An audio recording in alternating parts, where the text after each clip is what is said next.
the most important quality in a leader, I think, is communication, because cool. you have to make this accessible to your players. Right. So I've obviously wrote a book about Wooden. I know Phil well. I've written about him at length and talked with him about this stuff at length.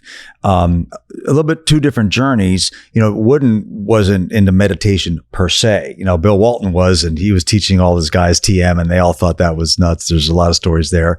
Wooden would meditate in. I once said to Walton, I heard that Wooden told you it was okay to smoke marijuana. That's not true. I said, well, people said it was true. He said, people also said Richard Nixon was a good president, God rest his soul. Legend. But, yes. So John Wooden wasn't into meditation, but he had them tie their shoes and socks a certain way. That's a meditative practice. And he distinctly never talked about winning.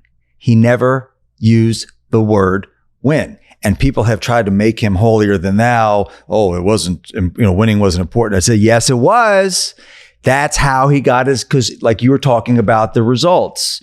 And if he could get his guys to not focus on the results, make each day your masterpiece, was his pet saying. That if he could keep them in the moment, focused on the process, he would tell them, when that game starts, don't look over at me.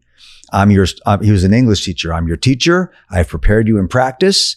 They didn't have a playbook. He taught them how to play. Once the game started, don't look over me. You guys play. That's why he just yelled at the refs the whole game. A lot of people don't know that about him. Phil Jackson came to meditation. He was a child of the 60s. A lot of this is kind of a faith-based journey. John Wooden was a Christian.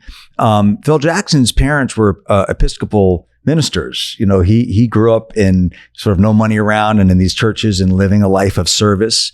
There's a great story that I often tell. Obviously, Phil has told it. He kind of came to this as a baseball pitcher. He was pitching in college and sort of taking psychology. He thought he was going to become a minister, and he had an arm injury. He had a shoulder, so he was coming back from an injury. And his brother was older brother who was kind of into this mindfulness stuff a little bit. And so his first game back from that injury, he was worried about hurting himself again. So he couldn't throw quite as hard. So he kind of went in there, how am I going to pitch this game without throwing as hard? Best game he ever pitched. And that kind of set the mindset of, George Mumford said to Kobe, well, the key to scoring is not trying not to score. I said, what? If you want to score a lot of points, don't try to score. What?